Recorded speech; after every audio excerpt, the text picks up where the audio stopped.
Hello साथियों, नमस्कार। मैं संदीप आपके अपने YouTube चैनल संकल्पित संदीप में पुनः स्वागत करता हूं। साथियों, जैसा कि आप जानते हैं कि हम लोग शिक्षण देख रहे हैं, पेडागोजी के पार्ट को कर रहे हैं। हम लोगों ने 3 पार्ट कर लिया है, आज चौथा भाग है। चौथा भाग आपका क्या है? कविता पद शिक्षण। कविता पद शिक्षण को आज हम लोग देखेंगे। ध्यान रखिएगा, कविता पद शिक्षण यानी कविता शिक्षण जो होता है, जिसको पद भी बोलते हैं। कहा गया है कि कविता मनुष्य को सफलता की ओर ले जाने वाली अमोघ शक्ति है।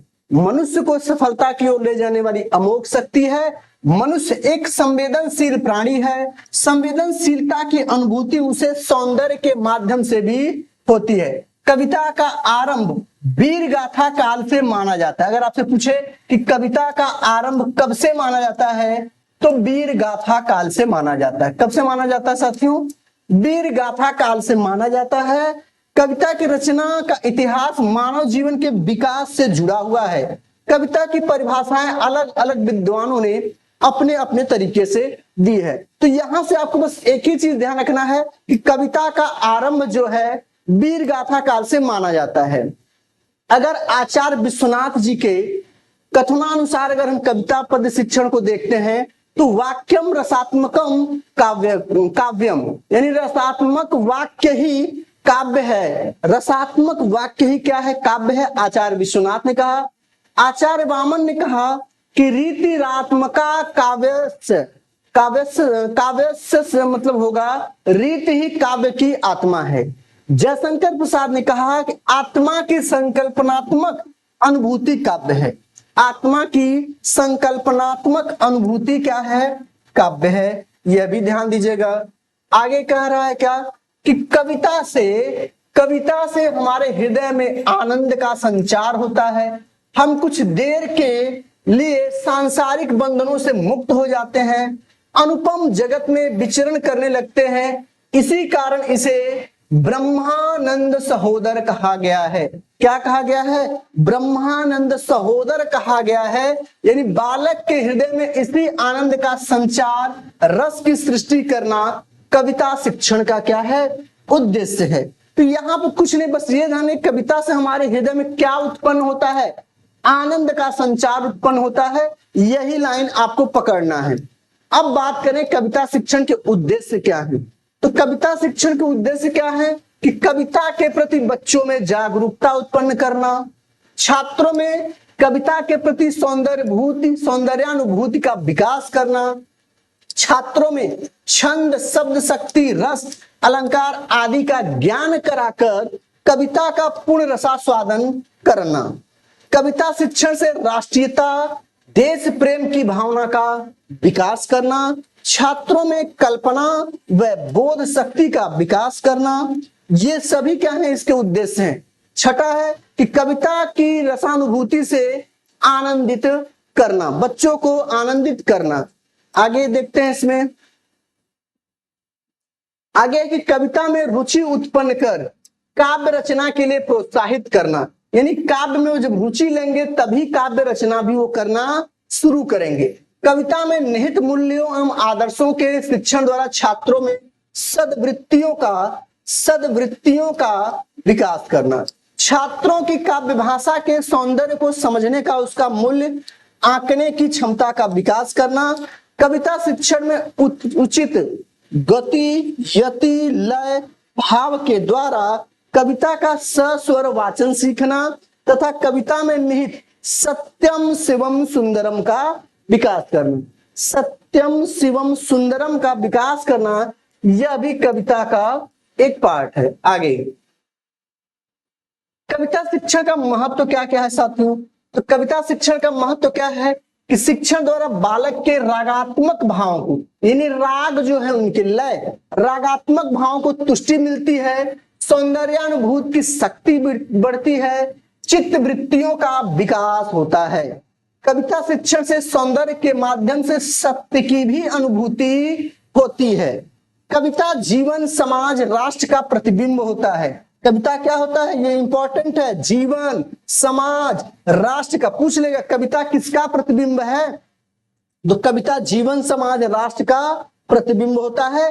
कविता की आनंद की अनुभूति का एक सशक्त माध्यम है। कविता आनंद की अनुभूति का एक सशक्त माध्यम भी है। आगे देखते हैं कि कविता से मानव में मानवता के गुणों का विकास किया जा सकता है। सस्वर कविता पाठ मनोरंजन का भी एक अच्छा और परिष्कृत साधन है। एक अच्छा और परिष्कृत साधन है। आइए अब देखते हैं कविता का स्वरूप। कविता का स्वरूप क्या है साथियों? तो कविता के मूलतः दो तत्व हैं। एक भाव पक्ष, जो जिसकी हम क्या करते हैं, अपने हृदय में अंतरात्मा में उसकी अनुभूति करते हैं जी। एक कला पक्ष क्या होता है? अभिव्यक्ति तत्व, यानी जब हम उसको अभिव्यक्त करते हैं वो हमारी क्या होती है? कला होती है कविता का। कविता के भाव पक्ष अर्थात अनुभूति तत्व में अभिव्यक्त विचार, भाव और नीति आते हैं। पाठक के हृदय में रस का संचार होता है, वह भी भाव पक्ष के अंतर्गत आता है। कला पक्ष में शब्द शक्ति, छंद, अलंकार, शब्द योजना, प्रस्तुत अप्रस्तुत, मूर्त अमूर्त, जड़ चेतन आदि के विधान आते हैं। ठीक है, चलिए आगे चलते हैं। कविता शिक्षण की विधियां। कविता शिक्षण की विधियां क्या क्या है? बहुत इंपॉर्टेंट है कि कविता शिक्षण की अनेक विधियां हैं जिसके माध्यम से मानसिक और बौद्धिक स्तर के अनुरूप शिक्षक किसी भी विधि को अपना सकता है। कविता की कुछ निम्नलिखित शिक्षण विधियां हैं। कविता शिक्षण विधि का प्रयोग बच्चों के स्तर को देखते हुए, उनके ज्ञान के स्तर को देखते हुए हम निम्नलिखित में से विधियों का प्रयोग करते हैं। कौन कौन सी विधि है? तो पहला है गीत प्रणाली विधि, और दूसरा अभिनय प्रणाली विधि, अर्थबोध या शब्दार्थ कथन विधि, यानी अर्थबोध और शब्दार्थ भी बताएंगे, अभिनय के माध्यम से बताएंगे, गीत प्रणाली के माध्यम से बताएंगे, प्रश्नोत्तर या खंडानव्य विधि भी है, व्याख्या विधि है, व्यास विधि है, तुलना विधि है और समीक्षा विधि है। इन विधियों को याद करिएगा, पूछ लेता है। और नौवां क्या है?